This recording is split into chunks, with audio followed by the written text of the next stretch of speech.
قرآن کا اور رمضان کا جو آپس کا تعلق ہے اس میں 5 باتیں بڑی اہم ہیں۔ کتنی؟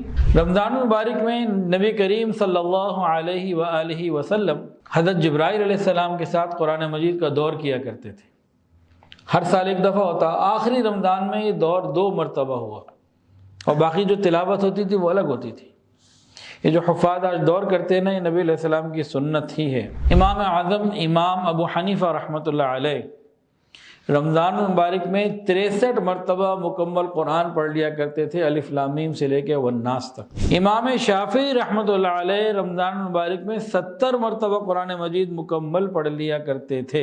امام احمد بن حنبل رحمۃ اللہ علیہ، ان کی ساری زندگی کا یہ معمول تھا کہ قرآن مجید ایک ہفتے میں قرآن پاک پورا کر لیتے۔ بہت بڑی تعداد امت میں ایسی گزری ہے، اور اب بھی کچھ ہیں الحمدللہ، جو ہر جمعے کو قرآن مجید مکمل کر لیتے ہیں۔ ایک آیت قرآن مجید کی ایسی ہے جس کو نبی علیہ السلام ساری رات پڑھتے رہے اور ساری رات روتے رہے۔ وہ کون سی آیت ہے؟ حضرت عمر فاروق رضی اللہ تعالیٰ عنہ کے بارے میں آتا ہے کہ اتنا روتے تھے خوف خدا میں، تلاوت قرآن پاک میں، یاد الہی میں، کہ ان کی 2 لائنیں بن گئی تھیں رونے کی وجہ سے، 2 کالی لائنیں بن گئی تھیں، خطانی اسودان۔ تلاوت قرآن پاک کے آداب سن لیجئے، یہ بہت توجہ سے سیکھنے اور سمجھنے والی باتیں ہیں، اور جو مدرسوں میں بچے پڑھتے ہیں، گھروں میں ہم لوگ قرآن پاک پڑھتے ہیں، تو ان آداب کا خیال رکھنا ضروری۔ ہم نے کئی لوگوں کو دیکھا قرآن مجید کھول کے بیٹھے ہوتے ہیں، ہونٹ بند ہوتے ہیں، ہونٹ نہیں ان کے حرکت کر رہے ہوتے، بالکل وہ نہ زیر لب اندر دل ہی دل میں پڑھ رہے ہوتے ہیں،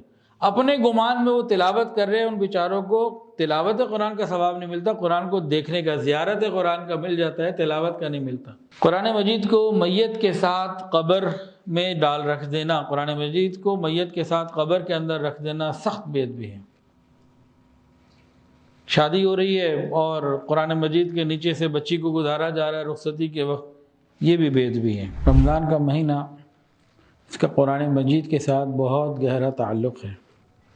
صرف قرآن مجید کے ساتھ ہی نہیں، بلکہ جتنی آسمانی کتابیں نازل ہوئیں، جتنے صحیفے نازل ہوئے، سب کے سب رمضان کے مبارک مہینے میں ہی نازل ہوئے۔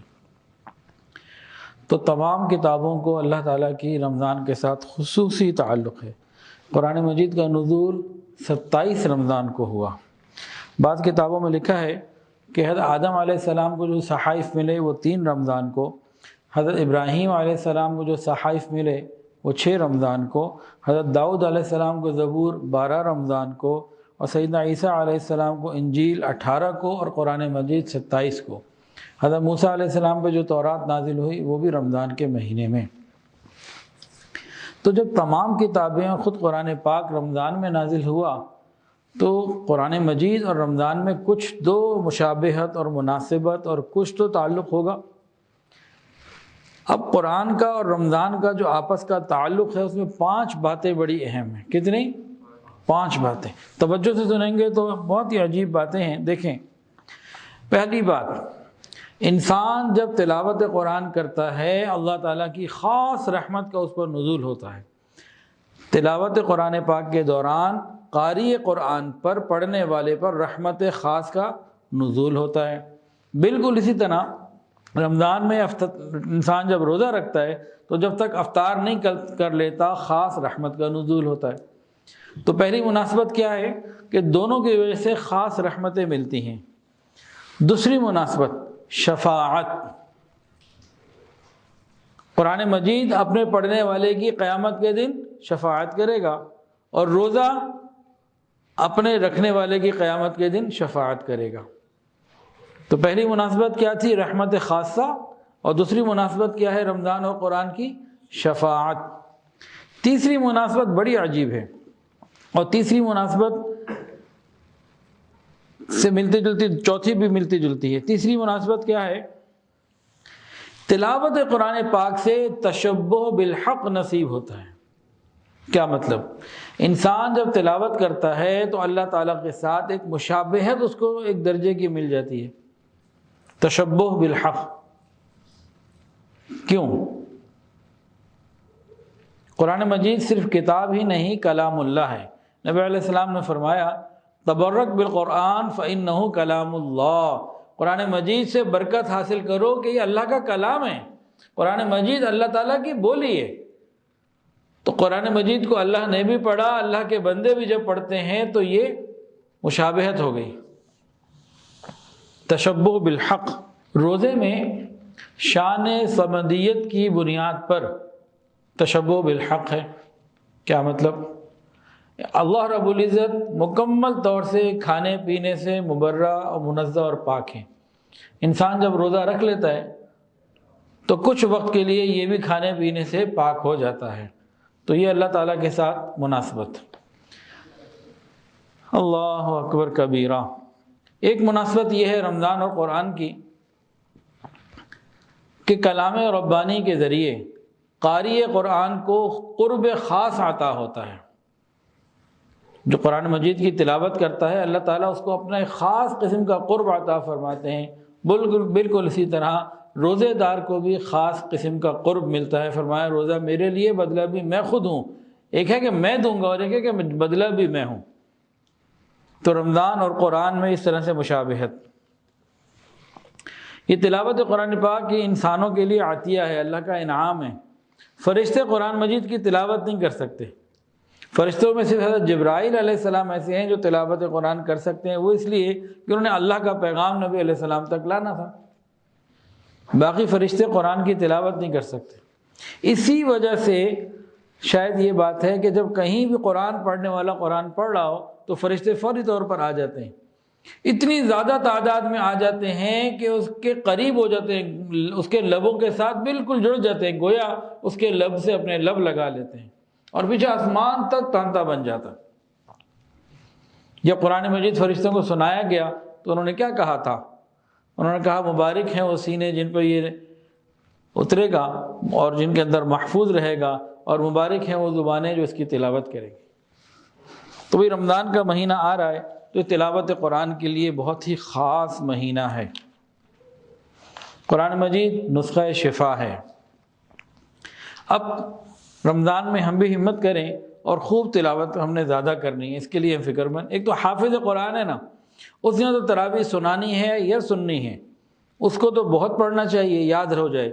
اور باقی ہمیں بھی، ہم سب کو جو حفاظ نہیں ہیں، ہم سب کو تلاوت کی زیادہ سے زیادہ فکر کرنی چاہیے۔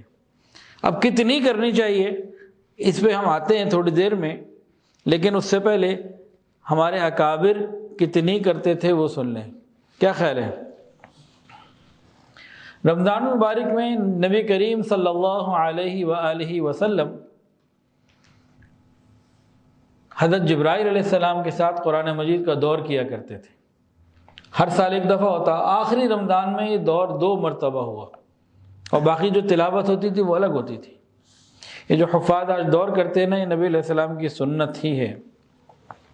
امام اعظم امام ابو حنیفہ رحمۃ اللہ علیہ رمضان مبارک میں 63 مرتبہ مکمل قرآن پڑھ لیا کرتے تھے، الف لام میم سے لے کے والناس تک، ایک دن میں، ایک رات میں اور 3 تراویح میں۔ امام شافعی رحمۃ اللہ علیہ رمضان مبارک میں 70 مرتبہ قرآن مجید مکمل پڑھ لیا کرتے تھے۔ امام احمد بن حنبل رحمۃ اللہ علیہ، ان کی ساری زندگی کا یہ معمول تھا کہ قرآن مجید ایک ہفتے میں قرآن پاک پورا کر لیتے۔ قرآن مجید کی 7 منازل ہیں، روز ایک منزل پڑھتے، 7 دن میں قرآن مجید پورا ہو جاتا۔ بہت بڑی تعداد امت میں ایسی گزری ہے، اور اب بھی کچھ ہیں الحمدللہ جو ہر جمعے کو قرآن مجید مکمل کر لیتے ہیں۔ ہفتے کو شروع کرتے ہیں، جمعے کو مکمل، ہر جمعے کی ان کی یہ ترتیب ہے۔ حضرت قتادہ رحمۃ اللہ علیہ ساری زندگی ان کا معمول یہ رہا کہ علاوہ رمضان کے علاوہ ایک ہفتے میں قرآن مجید پورا کرتے۔ رمضان جب آ جاتا تو شروع کے دنوں میں 3 دن میں قرآن مجید پورا کرتے، اور رمضان کے آخری عشرے میں روزانہ ایک قرآن پاک مکمل کیا کرتے۔ امام راضی رحمۃ اللہ علیہ کا قول ہے، رمضان ہوا شہر تلاوت القرآن و اطعام الطعام، کہ رمضان کا مہینہ یہ تلاوت قرآن پاک کا مہینہ اور لوگوں کو کھانا کھلانے کا مہینہ ہے۔ رمضان کا مہینہ تلاوت قرآن پاک کا مہینہ ہے اور افطاری کرانے کا، لوگوں کو کھانا کھلانے کا مہینہ ہے۔ حضرت عائشہ صدیقہ رضی اللہ تعالی عنہ رمضان میں روزانہ ایک قرآن مجید دن میں مکمل کر لیا کرتی تھی۔ امام مالک رحمۃ اللہ علیہ پڑھنا پڑھانا کام ہوتا تھا، لیکن جب رمضان کا مہینہ آ جاتا تو اپنی تدریس پڑھانے کا کام موقوف کر دیتے اور صرف قرآن مجید کی تلاوت کرتے اور فرماتے ھذا شہر القرآن۔ یہ امام مالک رحمۃ اللہ علیہ کے الفاظ ہیں، فرماتے ھذا شہر القرآن، یہ قرآن مجید کا مہینہ ہے۔ تو خوب شوق کے ساتھ تلاوت، خوب کثرت کے ساتھ تلاوت کرتے تھے۔ اچھا یہ تو پرانے واقعات ہیں، کچھ آج کے زمانے کے بھی سن لیجئے، بالکل تازہ۔ یہیں لاہور میں ایک صاحب ہیں، 3 سال پہلے غالباً ان کے گھر جانا ہوا، اس وقت ان کی عمر تھی 81 سال۔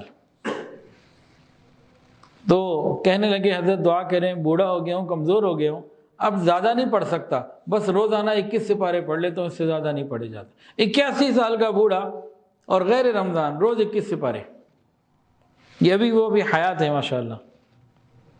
اس کے بعد میری ملاقات نہیں ہو سکی، وہ الگ بات ہے۔ کہنے لگے کہ اب 21 پڑھے جاتے ہیں، لیکن اس سے پہلے میرا معمول روزانہ ایک قرآن مجید مکمل کرنے کا تھا۔ کئی ہمارے احباب میں جاننے والے ایسے لوگ ہیں جو رمضان ہو یا غیر رمضان روزانہ 10 سپارے پڑھتے ہیں، بلا ناغہ 3 دن میں قرآن مجید کی تلاوت مکمل کرتے ہیں۔ تو ہم بھی اس رمضان میں ٹارگٹ بنائیں کثرت سے تلاوت کا۔ طریقہ اس کا کیا ہو، ہم ہر آدمی اپنے حساب سے کوئی 5 قرآن مجید کا ٹارگٹ، کوئی 7 کا، کوئی 10 کا، کوئی 15 کا بنائے، اور پھر اس کے ساتھ اپنے نظام الاوقات کو بھی سیٹ کرے کہ مجھے رمضان کے اوقات کو تلاوت میں گزارنا ہے، تو باقی کون کون سی چیز کو مجھے پہلے یا بعد میں مکمل کرنا ہے، یعنی رمضان سے پہلے ایسے کیا کام کروں کہ رمضان میں تلاوت میں آسانی سے کر سکوں، کون سے کام رمضان سے پہلے نپٹا لوں، کون سے رمضان کے بعد کر لوں، رمضان کو تلاوت کے لیے مخصوص کر لوں۔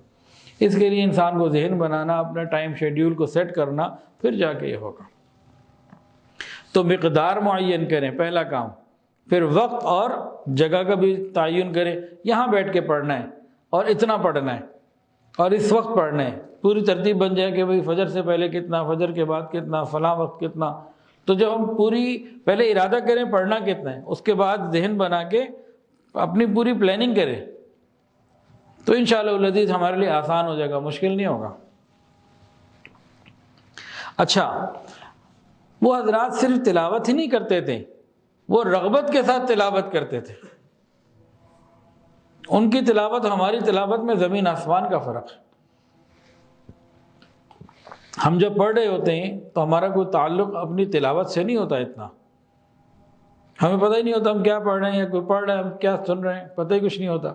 تو قرآن مجید کے اثرات ہمارے دل پر مرتب نہیں ہوتے، لیکن ہمارے بڑے جب پڑھتے تھے تو قرآن مجید کے اثرات ان کے دل پر مرتب ہوتے تھے۔ ہماری اور ان کی مثال کیا ہے؟ ہماری مثال ایسے ہے جیسے کسی کو نزلہ، کھانسی، بخار ہو جائے، اب اس کو کہو کچھ کھاؤ، کھایا نہیں جاتا، دل ہی نہیں کرتا، ہر چیز کڑوی لگتی ہے۔ اس کے علاوہ ایک اور آدمی، کچھ کھانے پینے کو کہا جائے، بیمار آدمی کو نہ کھایا جاتا اچھا، نہ پیا جاتا صحیح۔ ایک صحت مند آدمی ہو اور اسے بھوک بھی لگی ہو، اس کو کہا جائے کھاؤ پیو، وہ رغبت کے ساتھ کھائے گا۔ بلکہ گرمی میں ہمارے ایک تو یہ مثال، دوسرا ہمارے اکابر قرآن مجید کس طرح پڑھتے تھے؟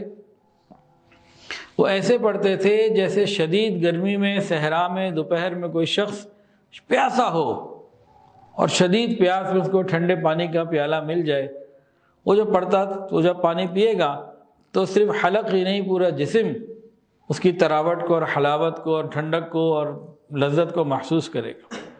تو بالکل ہمارے اکابر جب قرآن پڑھتے تھے تو پورا جسم لذت محسوس کرتا تھا، ایک ایک آیت کو وہ لذت لے لے کے پڑھتے تھے۔ تو ایک ہے تلاوت کرنا، ایک کام، اگلا ٹارگٹ تلاوت کو رغبت اور شوق کے ساتھ کرنا۔ اس کے بارے میں چند ایک واقعات سن لیجئے۔ علماء نے لکھا القرآن للبکا، قرآن مجید کا رونے سے بڑا تعلق ہے۔ قرآن پڑھتے ہوئے رونا اگر آئے تو یہ جہنم سے نجات کا ایک ذریعہ ہے۔ جو آنکھ اللہ کے خوف سے روئے یہ جہنم میں نہیں جل سکتی، اور انسان جب روتا ہے نا قرآن پڑھتے ہوئے، اللہ تعالیٰ اس کی بڑی قدردانی فرماتے ہیں۔ بھئی انسان قرآن پڑھ رہا ہے اور رو رہا ہے تو اس رونے کی وجہ سے کیوں قدردانی زیادہ ہوتی ہے؟ علماء نے ایک حکمت لکھی کہ انسان کے جو آنسو ہیں نا، خوف خدا میں نکلے ہوں، اللہ کی محبت میں نکلے ہوں، ندامت میں، گناہوں کی وجہ سے شرمندگی کے آنسو نکلے ہوں، یہ آسمان سے اوپر کی دنیا کے لیے امپورٹڈ چیز کی مانند ہے، وہاں نہیں ہے۔ فرشتے عبادت کرتے ہیں، رونا نہیں آتا۔ جو شرمندگی کا رونا، گناہوں کے بعد ندامت کا رونا، خوف خدا کا رونا، اس طرح کے رونے ان کے ہاں نہیں ہیں۔ تو جب زمین کے اوپر کوئی بندہ روتا ہے تو اللہ تعالیٰ کے اس کی قدر بہت زیادہ ہوتی ہے۔ یہ رونا اتنا قیمتی ہے کہ قیامت میں جہنم میں کچھ لوگ جل رہے ہوں گے، شفاعت کرنے والے شفاعت کر چکے ہوں گے، ایک بندہ بھی اندر ہوگا، اس کی شفاعت کسی نے نہیں کی ہوگی، نہ کسی نبی نے، نہ رسول نے، نہ کسی انسان نیک نے۔ یہ جل رہا ہوگا، پریشان ہوگا کہ میری شفاعت کرنے والا تو کوئی نہیں۔ اس کی آنکھ کے جو پلکیں ہیں نا، آنکھ کی پلکوں کا ایک بال یہ اللہ تعالیٰ سے سفارش کرے گا، یا اللہ میں گواہی دیتا ہوں اپنی زندگی میں ایک مرتبہ اس کی آنکھوں سے آنسو نکلا تھا، اتنا معمولی سا آنسو تھا، میں اکیلا بھیگ گیا تھا، میں بھیگ گیا تھا، اللہ یہ تیری محبت میں یا تیرے خوف سے یہ رویا تو تھا۔ اللہ تعالیٰ پلکوں کے بال کی گواہی کو قبول فرما کر اس شخص کو جنت عطا فرما دے۔ رونا اتنا قیمتی تو ہے۔ علماء نے لکھا قرآن مجید کی تلاوت کرتے وقت یا سنتے ہوئے رونا مستحب ہے، یہ عارفین کی صفت ہے اور اللہ کے نیک بندوں کا طریقہ ہے۔ کیا اللہ کے نیک بندوں کا یہ طریقہ ہمیں بھی مل سکتا ہے؟ بالکل مل سکتا ہے۔ ہم ٹارگٹ تو بنائیں، فکر تو کریں، تو انشاءاللہ اللہ تعالی ہمیں بھی عطا فرما دیں گے۔ اب ہمارے بڑے کیسے روتے تھے، کچھ واقعات سن لیجئے۔ سب سے پہلے نبی کریم صلی اللہ علیہ وآلہ وسلم کے چند واقعات سن لیجئے۔ ایک مرتبہ نبی علیہ السلام نے یہ آیت پڑھی، أَفَمِنْ هَذَا الْحَدِيثِ تَعْجَبُونَ وَتَضْحَكُونَ وَلَا تَبْكُونَ۔ یہ آیت پڑھی تو آپ رونے لگے اور اصحاب صفہ بھی رونے لگے۔ نبی علیہ السلام نے فرمایا جو اللہ کے خوف سے روتا ہے جہنم کی آگ اس پہ حرام ہو جاتی ہے، جلا نہیں سکتی۔ ایک حدیث کے اندر آتا ہے نبی علیہ السلام رات کو تہجد کے لیے کھڑے ہوئے اور نبی علیہ السلام نے پڑھا بسم اللہ الرحمن الرحیم، ثم بکا، پھر رونا شروع کر دیا، روتے رہے، پھر دوبارہ پڑھا بسم اللہ الرحمن الرحیم ثم بکا، پھر رونے لگے، پھر تیسری مرتبہ اس کا اعادہ کیا، پھر بسم اللہ پڑھی، پھر رونے لگے، اور فرمایا اس شخص کے لیے بربادی ہو جسے اللہ کی رحمت نہ پہنچے۔ اور ایک دفعہ تو ایسا عجیب ہوا کہ نبی علیہ السلام ایک آیت قرآن مجید کی ساری رات پڑھتے رہے اور ساری رات روتے رہے۔ ایک آیت قرآن مجید کی ایسی ہے جس کو نبی علیہ السلام ساری رات پڑھتے رہے اور ساری رات روتے رہے۔ وہ کون سی آیت ہے؟ ان تعذبهم فانهم عبادک وان تغفر لهم فانک انت العزیز الحکیم۔ اللہ کو کہہ رہے ہیں یا اللہ اگر آپ نے ان لوگوں کو عذاب دیا تو یہ آپ کے بندے ہیں، اگر آپ نے معاف کر دیا تو بے شک آپ معاف کرنے والے، مغفرت کرنے والے، مہربان ہیں۔ ان تعذبهم فانهم عبادک، یہ آیت پڑھتے رہے، ساری رات پڑھتے رہے، ساری رات روتے رہے۔ تو عبداللہ ابن عمر رضی اللہ عنہ فرماتے ہیں، امی عائشہ سے روایت ہے، امی عائشہ نے فرمایا کہ ایک مرتبہ نبی علیہ السلام گھر میں آئے، بستر پر آ کے لیٹ گئے اور سو گئے، تھوڑی دیر بعد اٹھے، فرمانے لگے چھوڑو مجھے، میں تو رب کی عبادت کرنے والا ہوں۔ اور فرماتی ہیں کہ نبی علیہ السلام کھڑے ہو گئے اور اتنا قرآن کو پڑھتے ہوئے رونے لگے کہ نبی علیہ السلام کے مبارک آنسو زمین پر گرنے لگے۔ یہ آنسو کی لڑیاں کیوں جاری ہوتی تھیں؟ یہ کلام اللہ کی تاثیر ہی یہی ہے، اللہ کے کلام کی، قرآن مجید کی تاثیر ہی یہی ہے۔ پڑھنے والا جب دل سے پڑھتا ہے تو وہ بھی روتا ہے، سننے والا بھی روتا ہے۔ اللہ یہ نعمت ہمیں بھی عطا فرمائے۔ اس کو آنکھ کہتے ہیں اردو میں، انگلش میں کیا کہتے ہیں؟ آئی، اور عربی میں کیا کہتے ہیں؟ عین۔ عین، عین آنکھ کو بھی کہتے ہیں اور عین چشمے کو بھی کہتے ہیں۔ کنواں چشمہ نہیں ہوتا، عین آنکھ کو بھی کہتے ہیں، عین یشرب بها المقربون، تو عین آنکھ کو بھی کہتے ہیں اور عین چشمے کو بھی کہتے ہیں۔ جو دوسرا چشمہ ہے عین والا، آنکھ والا نہیں، اگر وہ خشک ہو جائے تو اس کی کوئی قیمت نہیں رہتی،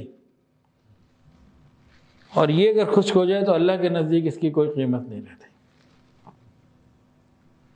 اس آئین میں سے پانی نکلے، چشمے میں سے پانی نکلے، ارد گرد کا علاقہ سیراب ہو جاتا ہے، گندگیاں دور ہو جاتی ہیں، لوگ خوش ہوتے ہیں۔ اس آئین سے آنکھوں سے پانی نکلے، گناہوں کے سمندر ڈوب جاتے ہیں، ختم ہو جاتے ہیں، اللہ رب العزت خوش ہو جاتے ہیں، اور دل کی دنیا میں ایک بہار آ جاتی ہے۔ تو اس آئین میں پانی ہونا چاہیے۔ اچھا، یہ صرف نبی علیہ السلام کی کیفیت نہیں تھی، صحابہ کرام کی بھی کیفیت تھی، ہمارے اسلاف کی بھی یہی کیفیت تھی۔ جناب صدیق اکبر رضی اللہ عنہ کے بارے میں آتا ہے کہ جب تلاوت قرآن پاک کرتے تو اپنی آنسوؤں کو روک ہی نہیں سکتے تھے، اتنا روتے تھے۔ مرض الوفات میں نبی علیہ السلام نے امی عائشہ کو کہا ابو بکر سے کہے لوگوں کو نماز پڑھا دیں۔ انہوں نے عرض کیا یا رسول اللہ، ابو بکر ہے، دل کے بڑے نرم ہیں، یہ تلاوت شروع کریں گے تو رونا شروع کر دیں گے، یہ نہیں پڑھا سکتے، اتنا تحمل نہیں، یہ نہیں برداشت کر سکیں گے۔ اور عمر فاروق رضی اللہ عنہ کی بھی یہی کیفیت تھی۔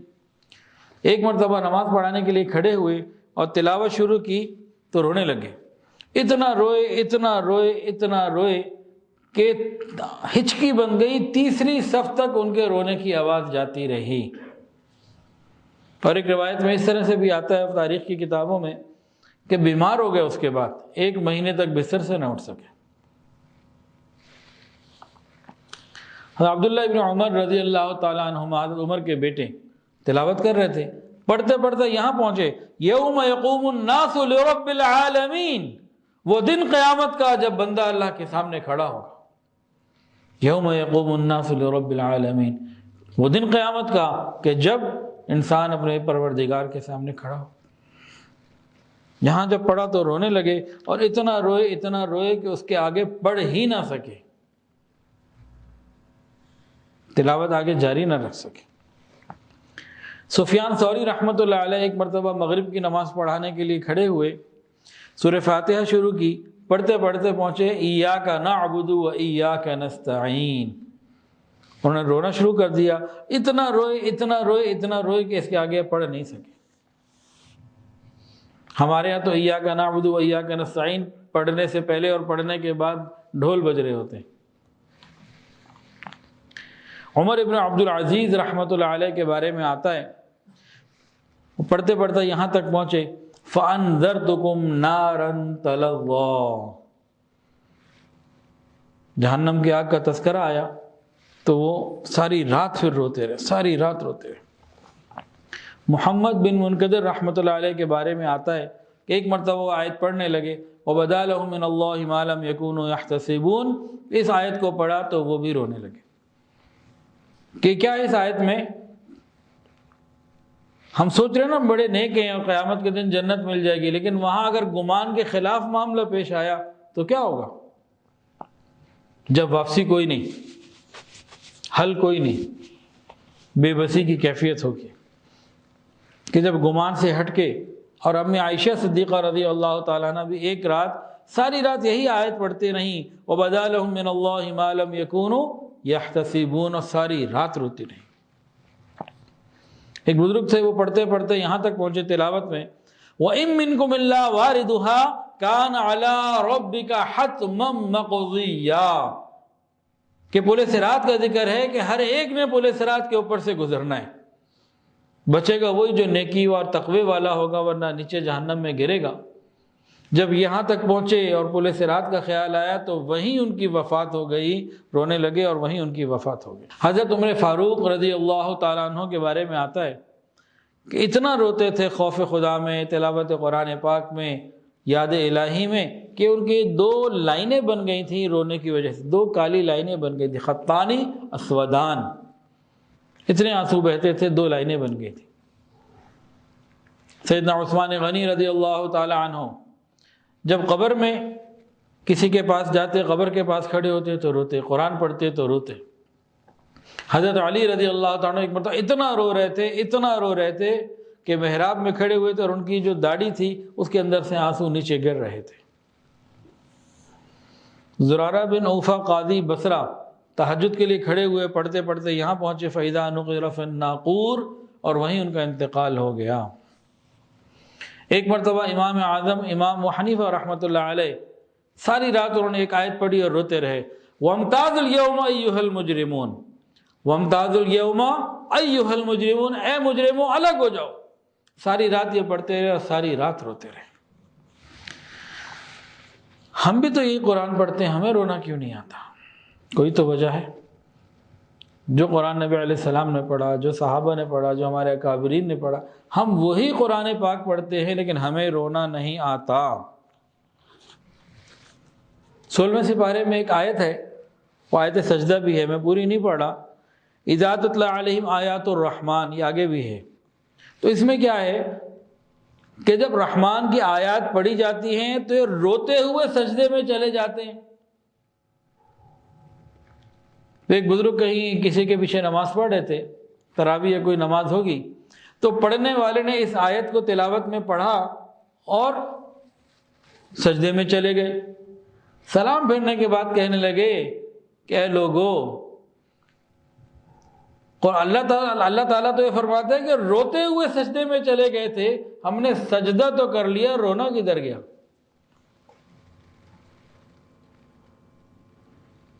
اب قرآن مجید کی آیت تو جو قرآن پڑھتا ہے، لیکن ہمیں اگر رونا نہیں آتا تو ہمیں غور کرنے کی ضرورت ہے کہ کیوں نہیں آتا۔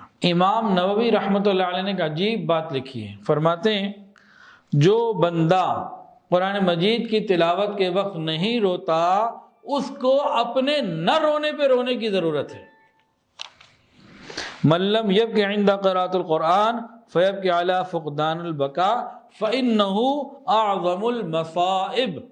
فرمایا کہ جو بندہ، امام نووی رحمۃ اللہ فرماتے ہیں، جو بندہ تلاوت قرآن پاک کرے اور اس کو تلاوت میں رونا نہ آئے، وہ اپنے نہ رونے پہ رونا آنا چاہیے کہ بڑی مصیبت میں گرفتار ہے۔ فإنہ اعظم المصائب، یہ بڑی مصیبت میں ہے۔ عبداللہ بن عمر بن زبیر رضی اللہ تعالی عنہ نے اپنی دادی اسماء بنت ابی بکر رضی اللہ عنہ سے پوچھا صحابہ کرام کی کوئی نشانی تو بتائیں۔ کہا کہ جب وہ قرآن سنتے یا پڑھتے تھے تو روتے تھے۔ صحابہ کی نشانی تو بتائیں کوئی، تو صحابہ کرام کی نشانی کیا بتائی؟ جب یہ قرآن سنتے اور پڑھتے ہیں تو روتے ہیں۔ آخر یہ قرآن ہمیں کب گدگدائے گا؟ ہم اپنے اوپر بھی تو ایک نظر ڈالیں، یہ کیفیت ہمیں کب ملے گی؟ اصل وجہ کیا ہے کہ ہمارے دل قرآن مجید کی کیفیات کو، اثرات کو قبول نہیں کر پاتے۔ اس کی وجہ کیا ہے کہ اندر گند بھرا ہوا ہے، پاکیزگی نہیں ہے۔ ہم سے زیادہ قرآن نہیں پڑھا جاتا، کیا وجہ ہے؟ ایک تو کہ بس ایک سپارہ پڑھنا تھا، آدھا پڑھنا تھا، پڑھ لیا، اس سے زیادہ نہیں پڑھنا۔ زیادہ رغبت سے، شوق سے، پابندی سے نہیں پڑھا جاتا، اس کی وجہ کیا ہے؟ حضرت عثمان غنی رضی اللہ عنہ نے اس کو کھول کے بتا دیا کہ دیکھو اگر تم سے قرآن زیادہ نہیں پڑھا جاتا تو وجہ یہ ہے لو طہرت قلوبکم ما شبعتم من کلام ربکم، اگر تمہارے دل پاکیزہ ہوتے تو قرآن مجید کی تلاوت سے کبھی نہ بھرتے۔ لو طہرت قلوبکم ما شبعتم من کلام ربکم، یعنی دل پاکیزہ ہو تو تلاوت قرآن کی لذت آتی ہے، اور دل پاکیزہ نہ ہو تو دل ہی نہیں کرتا۔ تو معلوم یہ ہوا اصل بیماری یہ کہ دل پاکیزہ نہیں۔ جب بارش برس رہی ہو نا اور کسی چیز کے اوپر کوئی بہت بڑا پلاسٹک کی، پولیتھین کی ہم کوئی پیکنگ کر دیں، جتنی مرضی بارش برسے تو اندر سوکھا رہے گا، اوپر اس کو پانی نیچے آنے نہیں دے گا، جو اپنے کوئی تھیلی ہم نے چڑھا دی۔ تو ہم نے گناہوں کی لیئر در لیئر اپنے دل کے اوپر چڑھائی ہوئی ہے، اس نے پورا اس کو پکڑا ہوا ہے، ڈھانپا ہوا ہے۔ اب جتنی بھی انوارات کی بارش ہوتی ہے اندر نہیں اترتی۔ اس کے لیے ہمیں توبہ کرنے کی ضرورت، استغفار کرنے کی ضرورت۔ صحابہ کرام قرآن پڑھتے تھے، ایک صحابی قرآن پڑھے، سینے کو جسم میں تیر لگا، خون کا فوارہ نکلا، پڑھ رہے ہیں، پھر لگا ایک اور، پھر خون کا فوارہ نکلا، پڑھ رہے ہیں۔ تو قرآن کے اندر اتنی تو لذت ہے کہ یہ اپنے ساتھ اپنے آپ کو لگا لے، لیکن ہمیں ربط اور محبت پیدا کرنے کی ضرورت ہے۔ اچھا، ایک اور بات ہمارے معاشرے میں ہمیں دیکھنے میں ملتی ہے، آپ لوگوں نے بھی اس کو فیل کیا ہوگا۔ ہم کسی دینی مجلس میں جائیں، مدرسے میں جائیں، وہاں قرآن پاک کی تلاوت ہوتی ہے، ہم نہیں روتے۔ اس کے بعد کوئی حمد یا نعت پڑھتا ہے تو ہم رو پڑتے ہیں۔ ایسا کبھی فیل ہوا جی کہ تلاوت قرآن پاک سنی، رونا نہ آیا، لیکن کوئی کلام سنا حمد یا نعت تو رونا آ گیا، کوئی نظم سنی تو رونا آ گیا، ایسا کبھی ہوا کہ نہیں ہوا؟ کیا وجہ ہے؟ کلام اللہ کا کلام سن کے رونا نہ آئے اور بندوں کا کلام سن کے رونا آئے؟ بھائی وہ حمد یا نعت جس کو سن کے ہمیں رونا آ رہا ہے وہ بندوں کا کلام ہے کہ رب کا؟ بندوں کا۔ تو رب کے کلام سے دل نہ روئے اور بندوں کے کلام سے دل روئے، تو کبھی غور کیا کیا وجہ؟ مشائخ نے اس کی وجہ لکھی ہے۔ حضرت پیر حافظ ذوالفقار احمد نقشبندی دامت برکاتہ العالیہ نے اس کی وجہ لکھی ہے۔ فرماتے ہیں کہ جن کا تعلق اللہ رب العزت سے خالص ہو جاتا ہے، مخلوق کی شیطانی نفسانی محبتیں نکل جاتی ہیں، یہ جب قرآن پڑھتے اور سنتے ہیں تو روتے ہیں، رب کا کلام ان کے دل پر اثر کرتا ہے۔ اور جب تعلق اللہ تعالیٰ سے اتنا مضبوط نہیں ہوتا اور دنیا کی محبتیں اور بہت ساری دوسری ادھر ادھر کی چیزیں ہوتی ہیں، اب مخلوق کے کلام کا ان کے اوپر اثر ہوتا ہے، رب کے کلام کا اثر نہیں ہوتا۔ تو یہ بات جو ہے نا سمجھنے والی ہے کہ حمد اور نعت سن کر رونا آئے اور قرآن سن کر رونا نہ آئے، تو مطلب یہ ہے کہ ابھی محنت کی ابھی اور ضرورت ہے۔ یہاں یہ مطلب نہیں ہے کہ حمد اور نعت سن کے جو رونا آ رہا ہے وہ کوئی بری بات ہے، یہ والی بات مراد نہیں ہے۔ مراد یہ ہے کہ ابھی ہمیں اور محنت کرنے کی ضرورت ہے کہ دل کے اندر نفسانی جو محبتیں ہیں یہ ختم ہو جائیں۔ انسان جب رو رو کر تلاوت کرتا ہے یا تلاوت میں رونا آ جاتا ہے تو اس کے گناہ ایسے جھڑتے ہیں جیسے پت جھڑ کے موسم میں خزاں سے پتے گرتے ہیں۔ ایک مرتبہ میں عائشہ صدیقہ رضی اللہ تعالی عنہا نے نبی علیہ السلام سے پوچھا، یا رسول اللہ کوئی بغیر حساب کے بھی جنت میں جانے والا ہوگا؟ کیا کوئی بغیر حساب بھی جنت میں جائے گا؟ فرمایا جو دنیا میں اپنے گناہوں پر ندامت کے آنسو روتے ہوں گے، جو دنیا میں اپنے گناہوں پہ روتے ہوں گے، یہ بغیر حساب کے جنت میں جائیں۔ تو بھی رمضان کا مہینہ آنے والا ہے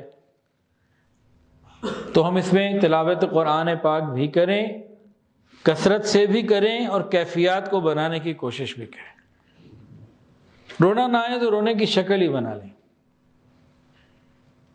پھر جن کا عربی سے تعلق ہے، قرآن سمجھ میں آتا ہے تو وہ ترجمے پہ دھیان دیں تو رونا آتا ہے۔ اور اس بات پہ تو ضرور رونا چاہیے، یا اللہ میں قرآن پڑھ رہا ہوں مجھے رونا نہیں آ رہا، میں قرآن سن رہا ہوں مجھے رونا نہیں آ رہا، اللہ میں تو بڑی مصیبت میں گرفتار ہوں، یہ نعمت اور لذت بھی اپنی رحمت سے مجھے عطا فرما دیجیے۔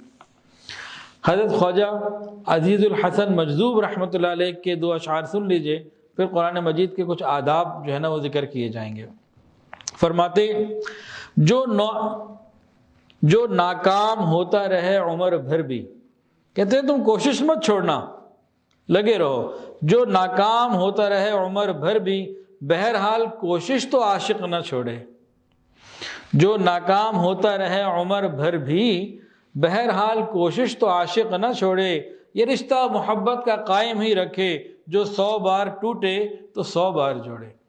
کہ اللہ تعالیٰ سے محبت کا سلسلہ جاری رکھے، اگر ٹوٹ بھی جائے تو 100 بار بھی ٹوٹے تو 100 بار جاری رکھے، پیچھے نہ ہٹے۔ تلاوت قرآن پاک کے آداب سن لیجئے، یہ بہت توجہ سے سیکھنے اور سمجھنے والی باتیں ہیں، اور جو مدرسوں میں بچے پڑھتے ہیں، گھروں میں ہم لوگ قرآن پاک پڑھتے ہیں، تو ان آداب کا خیال رکھنا ضروری، اور رمضان میں اگر ہم ان آداب کا خیال رکھیں اور شوق سے پڑھیں، انشاءاللہ ہمارے ثواب میں اضافہ در اضافہ۔ کیونکہ رمضان ہے ہی قرآن پاک کا مہینہ، یہ شہر القرآن ہے، رمضان قرآن پاک کا مہینہ۔ قرآن مجید کو ہاتھ لگانا، چاروں ائمہ کا یہ متفقہ کیا کہتے ہیں فیصلہ ہے، متفقہ رائے ہے کہ قرآن مجید کو بغیر وضو بھی ہاتھ نہیں لگا سکتے۔ چاروں ائمہ کرام کا یہ متفقہ فیصلہ ہے کہ قرآن مجید کو بغیر وضو کے ہاتھ نہیں لگا سکتے۔ اس کا خیال کرنا چاہیے، بعض لوگ اس میں لوگوں کو مس گائیڈ کر رہے ہیں۔ چاروں ائمہ کا، صرف ایک کی بات نہیں، چاروں کا۔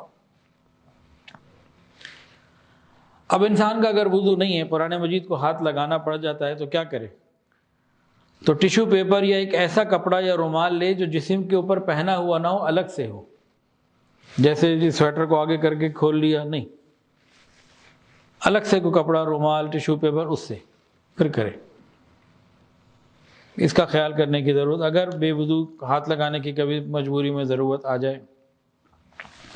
مزید آداب یہ ہیں کہ باوضو پڑھے اور قبلہ رخ ہو کر بیٹھے تو اور اچھا، خوشبو لگا لے تو اور اچھا، باوضو ہو، خوشبو بھی لگا لے اور قبلہ رخ بھی ہو جائے۔ تلاوت کرتے وقت لباس بھی پاکیزہ ہو، تلاوت کرتے وقت ایسی جگہ نہ بیٹھے کہ آنے جانے والوں کو تنگی ہو، راستے میں یا کسی ایسی جگہ بیٹھے کہ لوگوں کو تکلیف ہو، یہ ٹھیک نہیں۔ قرآن مجید کو ہمیشہ اونچا رکھے، رحل کے اوپر، کسی تکیے کے اوپر اونچی چیز پہ رکھے، نیچے نہ رکھے۔ بعض لوگ ہم نے دیکھا حرم میں وہ نیچے زمین پہ رکھ دیتے ہیں اور وہ صفوں پہ رکھ دیتے ہیں، یہ بہت بے اکرامی کی، گناہ کی بات ہے۔ قرآن مجید جب شروع کرنا ہو تو اعوذ باللہ من الشیطان الرجیم اور بسم اللہ الرحمن الرحیم دونوں پڑھنی چاہیے۔ پڑھتے پڑھتے درمیان میں سورہ توبہ آ گئی اور ہماری تلاوت جاری تھی تو اب نہ اعوذ باللہ پڑھنی نہ بسم اللہ پڑھنی۔ سورہ توبہ کے شروع میں بسم اللہ الرحمن الرحیم نہیں ہے، لیکن انسان اگر پڑھ رہا ہے اور سورہ توبہ سے ہی شروع کرے تو پھر اعوذ باللہ تو پڑھے، بسم اللہ پڑھے نہ پڑھے اس کو اختیار ہے۔ اچھا، ایک ہوتا قرآن مجید کا پڑھنا، ایک ہوتا قرآن مجید کا دیکھنا۔ ہم نے کئی لوگوں کو دیکھا قرآن مجید کھول کے بیٹھے ہوتے ہیں، ہونٹ بند ہوتے ہیں، ہونٹ نہیں ان کے حرکت کر رہے ہوتے، بالکل وہ نہ زیر لب اندر دل ہی دل میں پڑھ رہے ہوتے ہیں، اپنے گمان میں وہ تلاوت کر رہے ہیں۔ ان بیچاروں کو تلاوت قرآن کا ثواب نہیں ملتا، قرآن کو دیکھنے کا، زیارت قرآن کا مل جاتا ہے، تلاوت کا نہیں ملتا۔ تلاوت کے لیے ہونٹوں کا ہلنا، زبان کا ہلنا ہی ضروری ہے۔ کئی ایسے لوگ ہوتے ہیں تو یہ غلطی کر جاتے ہیں۔ قرآن مجید ہم اکیلے بیٹھے پڑھ رہے ہیں تو مناسب اونچی آواز سے پڑھے، بہت اچھا، خاموشی سے پڑھ لے تو اچھا۔ قرآن مجید کو مستقل پکا یاد رکھنے کے لیے حفاظ کرام کے لیے ایک عجیب نسخہ ہے کہ قرآن مجید روزانہ ایک سپارہ جتنا یہ پڑھ رہے ہیں اتنی اونچی آواز سے پڑھیں کہ ان کے کانوں کو آواز چلی جائے، اس سے قرآن مجید زیادہ اچھا یاد ہوتا ہے۔ اور وہ حفاظ جو قرآن بھول چکے ہیں، ایسی بڑی تعداد ہے ہمارے معاشرے میں۔ آج کل کے والدین کو اس بات کا شوق ہے کہ بچے حافظ قرآن بن جائیں، لیکن اس کا شوق سب کو نہیں ہے کہ جن کو حافظ بنائے ان کا یاد بھی رہے۔ تو بہت ایسی بڑی تعداد ہے معاشرے میں جن کو قرآن یاد نہیں۔ سنیے، نبی علیہ السلام نے فرمایا کہ میرے اوپر امت کے گناہ پیش کیے گئے اور اس سے بڑا گناہ میں نے نہیں دیکھا کہ قرآن مجید کو کوئی یاد کر کے بھول جائے۔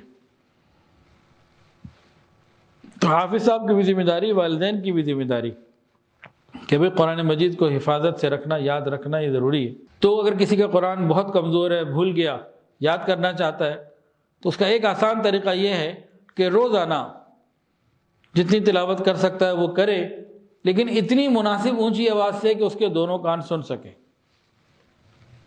ایک صاحب کا قرآن مجید بھول گیا، بالکل بڑے پریشان، پھر جامع شرفیہ میں حضرت شیخ استاد الحدیث مولانا یوسف خان صاحب کے پاس آئے، کہنے لگے حضرت قرآن بھول گیا، کیا کروں؟ حضرت تسلی دی، فرمایا کہ ہمت اور ارادہ کرو، ٹھیک ہو جائے گا۔ کیسے ٹھیک ہوگا؟ اتنا عرصہ ہو گیا۔ کہ کوئی بات نہیں، ارادہ تو کرو۔ کہ جی ٹائم بھی نہیں ہے پڑھنے کا۔ حضرت نے فرمایا کہ 10 منٹ روز دے سکتے ہو اللہ کے کلام کو؟ ہاں 10 منٹ تو چلو دے دیں گے۔ فرمایا کہ روزانہ 10 منٹ کی تلاوت کرو، اتنی مناسب اونچی آواز سے کہ تمہارے کان اس کو سن سکیں، آواز بھی اونچی ہو اور اسپیڈ بھی آہستہ ہو، مناسب آواز اور مناسب رفتار کے ساتھ تلاوت کرو، روز 10 منٹ کر لو۔ تو اس نے کہا چلیں یہ تو ہو سکتا ہے۔ پھر حضرت فرماتے ہیں کہ 2 سال کے بعد وہ آیا، کہنے لگا میرا پورا قرآن مجید مکمل یاد ہو چکا اور اب میں نے تراویح پڑھانی۔ یہ کیا مطلب؟ 10 منٹ سے شروع کیا، پھر آہستہ آہستہ قرآن نے اپنی طرف کھینچ لیا اس کو۔ وہ تو نا امید ہو کے بیٹھا تھا، چھوڑ بیٹھا تھا۔ 10 منٹ سے شروع کیا، جب ایک پاؤ یاد ہوا، پھر ایک سپارہ یاد ہوا، کچھ یاد ہونا شروع ہوا تو پھر اس نے کہا ہاں بھائی ہو جائے گا، ناممکن نہیں ہے۔ تو بھئی ہمت بندہ کرے تو سب کچھ ہو جاتا ہے۔ قرآن مجید کو تجوید کے اصولوں کے مطابق صحیح انداز سے مخارج کو ادا کر کے پڑھنا، اس کی کوشش کرنی چاہیے۔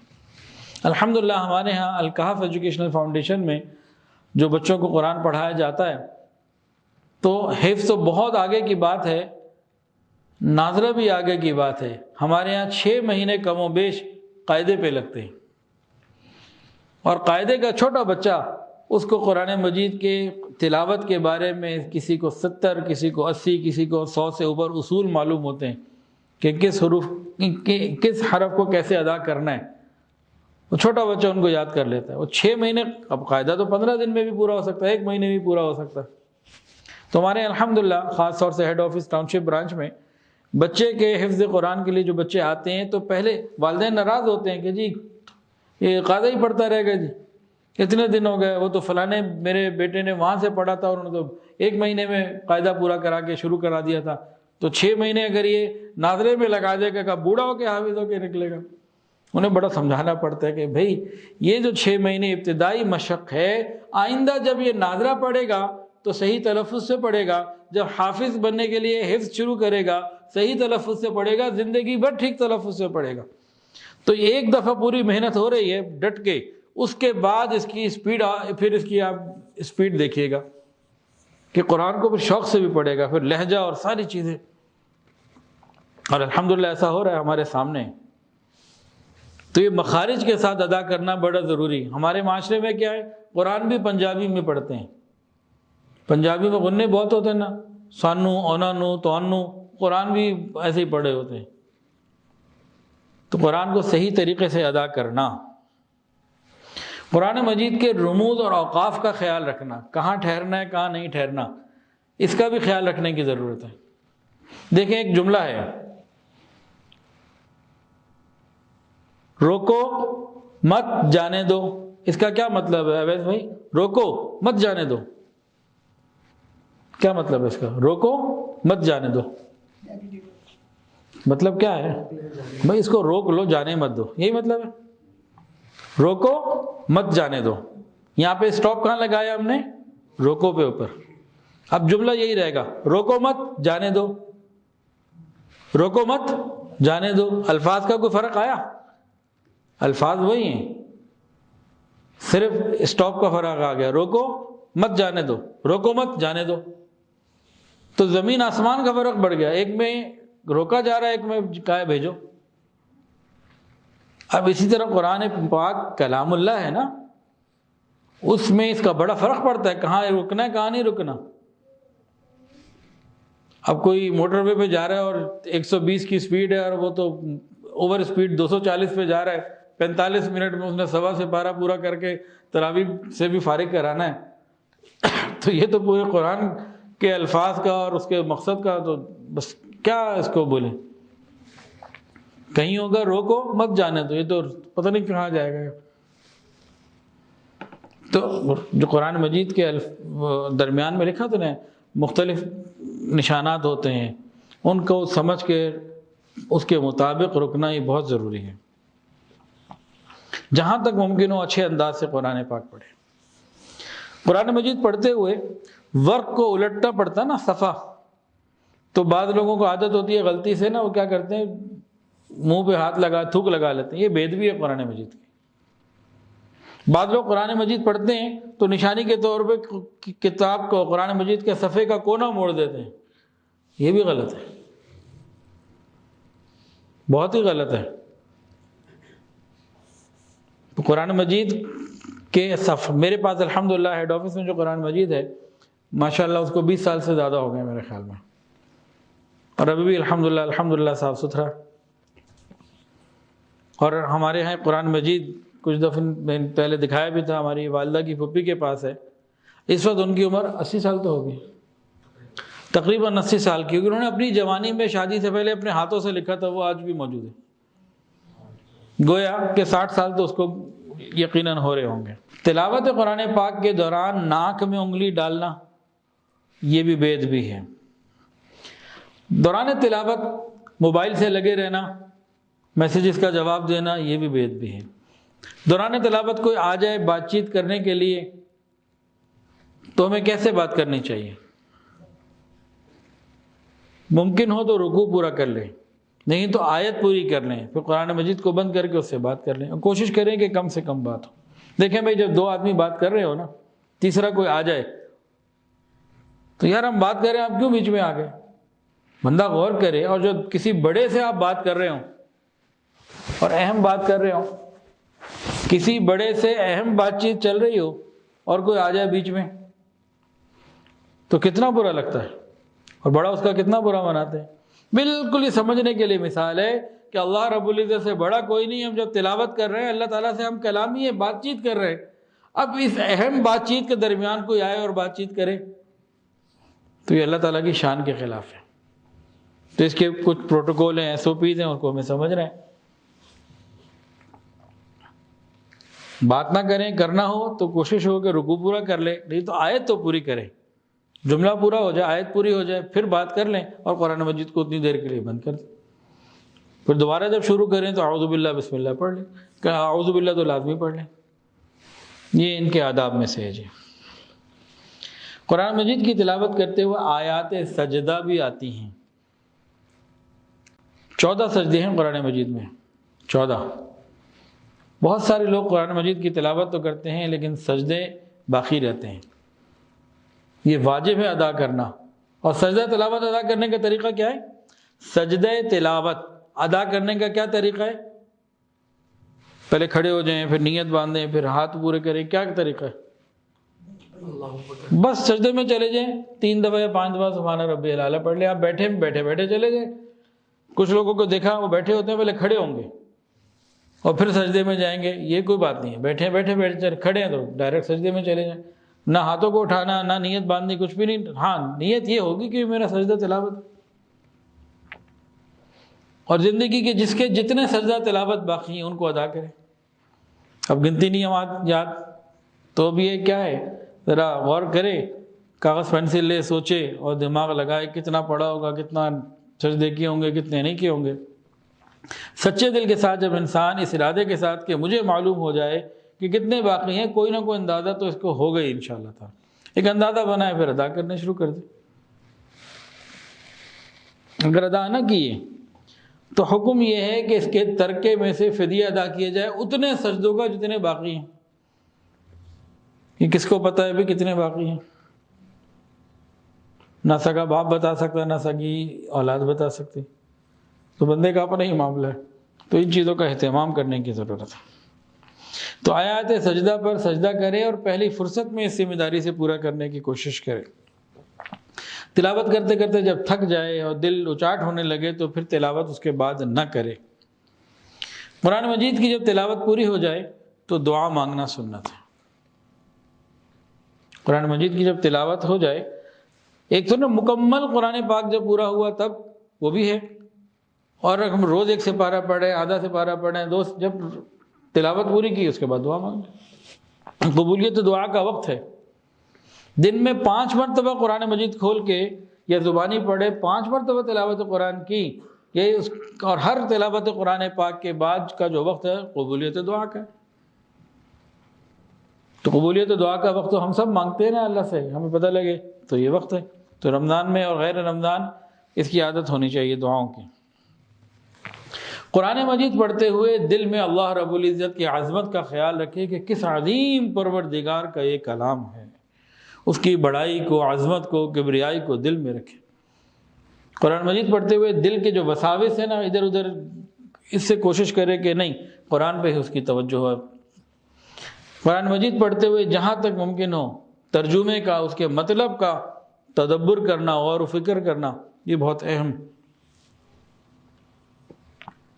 اللہ پاک فرماتے ہیں وَإِذَا قُرِئَ الْقُرْآنُ فَاسْتَمِعُوا لَهُ وَأَنصِتُوا لَعَلَّكُمْ تُرْحَمُونَ، اور جب قرآن پاک پڑھا جائے تو اس کو کان لگا کر سنو اور خاموش رہو تاکہ تم پر رحمت کی جائے۔ کہیں تلاوت کی ہو رہی ہوتی ہے نا تو اس وقت خاموش ہونا ضروری ہے۔ اب کئی جگہ دکان کھول رہے ہیں اور کوئی بھی کام شروع ہو رہا ہے، کیسٹ لگا دی، قرآن پاک کی تلاوت چل رہی ہے اور یہ جھاڑو دے رہے ہیں، اپنے کاموں میں لگے ہوئے ہیں، توجہ نہیں کر رہے۔ یہ چیزیں بہت غلط ہیں، یہ بے ادبی کی باتیں ہیں۔ ایسی جگہ جہاں پہ لوگ اپنے اپنے کاموں میں مشغول ہوں، باتوں میں مشغول ہوں، مصروف ہوں، وہاں پہ اونچی آواز سے قرآن مجید پڑھنا بالکل ٹھیک نہیں، بالکل جائز نہیں۔ وہاں پہ آہستہ آواز سے۔ اب بازاروں میں تلاوت لگا دی، گھومتے پھرتے لوگ تو سن ہی نہیں رہے۔ اب قرآن مجید کی بے ادبی کی کچھ صورتیں جو ہمارے معاشرے میں ہیں اس میں سے بھی جو ہے نا تقریباً 20 باتیں 25 باتیں ذرا سن لیجئے. کم سے کم قرآن مجید کا ادب تو ہم کرنے والے بنے، بے ادب تو نہ بنے نا. بغیر وضو کے قرآن مجید کو ہاتھ لگانا یہ بے ادبی ہے. بہت ساری جگہوں پہ قرآن مجید لکھا ہوتا ہے، قرآن پاک کے علاوہ کسی حدیث کی کتاب میں، تفسیر کی کتاب میں کوئی بیان ہے یا کوئی اور ایسی جگہ، چاہے رسالہ ہی کیوں نہ ہو، جہاں قرآن مجید کی آیت لکھی ہوئی ہے اس کو بھی بے وضو ہاتھ لگانا بے ادبی ہے. ناپاک جگہ پر بیٹھ کر تلاوت قرآن پر کرنا یہ بھی بے ادبی ہے. جب تلاوت کی آواز کانوں میں آ رہی ہو تو اس وقت خاموش نہ ہونا، توجہ نہ کرنا، یہ بھی قرآن مجید کی بے ادبی ہے. قرآن مجید کو یاد کر کے بھول جانا یہ بڑی بے ادبی ہے. قرآن مجید کے اوپر کوئی اور کتاب رکھنا یہ بھی بے ادبی ہے. علماء نے کتابوں کے رکھنے کا ادب بتایا. مختلف کتابیں ہوں، ایک تاریخ کی کتاب ہے یہ نیچے آئے گی، اس کے بعد دین کی کوئی کتاب ہے اس سے اوپر آئے گی، پھر حدیث کی کتاب ہے وہ اس سے اوپر آئے گی، سب سے اوپر قرآن مجید. قرآن مجید کے اوپر حدیث کی کتاب بھی نہیں رکھنی چاہیے. اور بعض لوگ تو قرآن مجید کے اوپر اپنا چشمہ، پین، کوئی نہ کوئی چیز رکھ دیتے ہیں، موبائل رکھ دیا. نہ یہ بڑی بے ادبی ہے. قرآن مجید کا ادب ہے، یہ نہیں کرنا چاہیے. قلم یا ٹوپی رکھ دی، یہ سب چیزوں سے بچنا چاہیے. قرآن مجید کی طرف پاؤں پھیلانا یہ منع ہے. اور اسی طرح بعض دفعہ ہمارے گھروں میں کیلنڈر یا قرآن مجید کے فریم ہوتے ہیں، جیسے یہ فریم ہے، تو ان کی طرف پاؤں کرنا یہ بھی بے ادبی ہے. ہم اپنے بیڈ روم میں دیکھیں کہ ہمارے پاؤں کس دیوار کی طرف ہے، تو اس دیوار پہ تو کوئی اللہ کا نام، کوئی قرآن پاک کی آیت، کوئی ایسی چیز تو نہیں.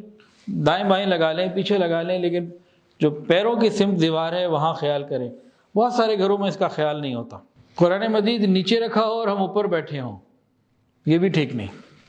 قرآن پاک نیچے ہو اور ہم اوپر بیٹھے ہوں. ہاں کوئی معذور ہے، جیسے مساجد میں ہوتا ہے کہ لوگ قرآن پڑھ رہے ہیں رحل پہ، اور ایک معذور ہے، اس کی ٹانگوں میں مسئلہ ہے، نیچے نہیں بیٹھا، کرسی میں بیٹھا ہوا ہے، تو اس معذور کے لیے تو گنجائش ہے، اس کے علاوہ نہیں.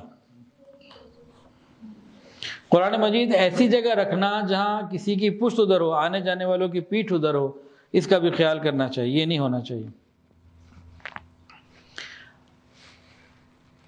قرآن مجید کا مطالعہ کرتے وقت حقہ یا سگریٹ پینا یا موبائل سے لگے رہنا اور کچھ ایسے کھیل کود میں لگے رہنا جو اللہ کی شان کے خلاف یہ چیزیں ہوتی ہیں، ان سے بچنا چاہیے.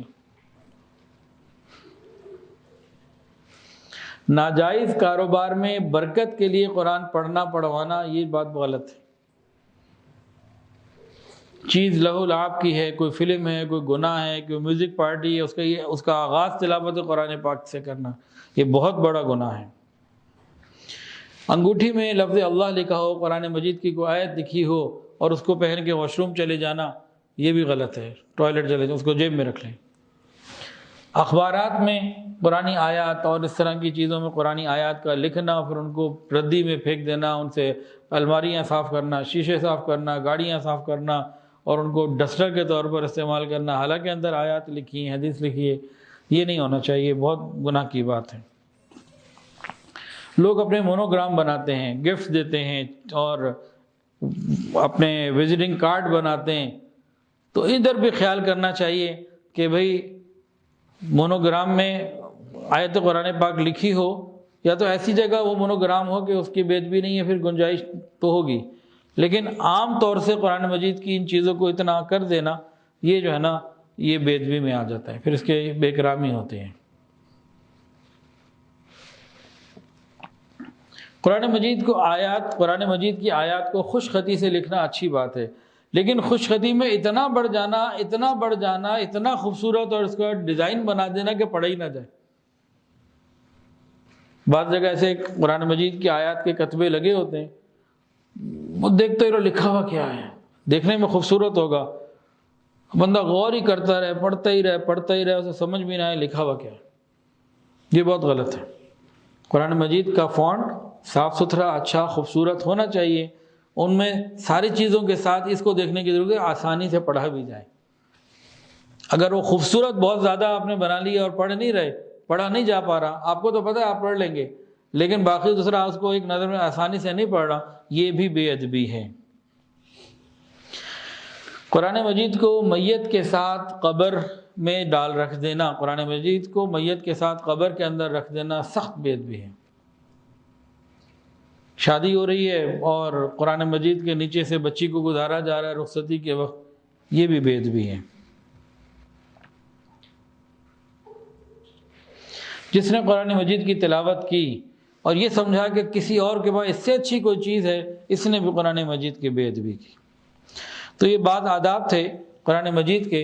قرآن مجید کے آداب اور بھی ہیں، جیسے قرآن مجید کو جزدان میں رکھنا چاہیے۔ ایک تو قرآن کے الفاظ ہیں، صفحات ہیں، پھر ایک جلد ہوتی ہے گتے کے اوپر جو اس کو مضبوط کر دیتی ہے، پھر اس کے بعد ایک کپڑے کا جزدان بنانا چاہیے، غلاف جسے کہہ دیتے ہیں، جزدان کہہ لیں، غلاف کہہ لیں، یہ ہونا چاہیے۔ آج کل ہمارے گھروں میں جزدان کا رواج بالکل ختم ہو گیا، عورتوں کے سروں سے دوپٹہ اتر گیا، قرآن سے غلاف اتر گیا۔ پہلے زمانے میں دونوں چیزیں اس طرح سے نہیں تھیں۔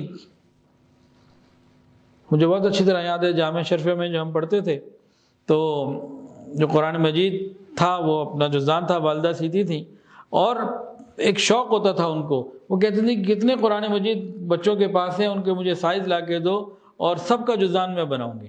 پھر جزدان سی کے دیتی تھیں اور بچوں کا قرآن مجید جزدان میں ہوتا تھا۔ جو الماری تھی جہاں جامع شرفیہ میں نیلہ گنبد میں جہاں قرآن مجید رکھے ہوتے تھے، تو وہاں سے پھر میں قرآن مجید کبھی گھر لے جاتا، کبھی سائز بتا دیتا، کیونکہ عام طور سے تمام بچوں کے پاس ایک کلاس میں ایک ہی طرح کے ہوتے ہیں، عام طور سے تھوڑے ہوتے ہیں جو مختلف ہوتے ہیں، تو وہ پھر جزدان کا اہتمام ہمیشہ کیا کرتی تھی، گھر میں خود اپنے ہاتھوں سے سیتی تھی۔ تو ہمیں بھی چاہیے کہ قرآن مجید جو ہے اس طرح کھلا نہ ہو، تو اس کا جزدان کا سلسلہ ہی ہونا چاہیے۔ یہ سب قرآن مجید کے آداب ہیں۔ ہم جتنا ادب کریں گے اتنی ہمارے لیے اللہ تعالیٰ کی طرف سے رحمتیں ہوں گی۔ تو رمضان شہر القرآن، قرآن پاک کا مہینہ، قرآن مجید پڑھنا، زیادہ پڑھنا، شوق سے پڑھنا، ادب کے ساتھ پڑھنا اور بے ادبی سے بچنا۔ آج کے بیان میں تقریباً یہ ساری چیزیں اسی انداز کی تھیں۔ اللہ تعالیٰ مجھے، آپ کو اور ہم سب کو ان تمام آداب کے ساتھ قرآن مجید کی تلاوت آخری سانس تک کرتے رہنے کی توفیق عطا فرمائے۔ وآخر دعوانا ان الحمد للہ رب العالمین۔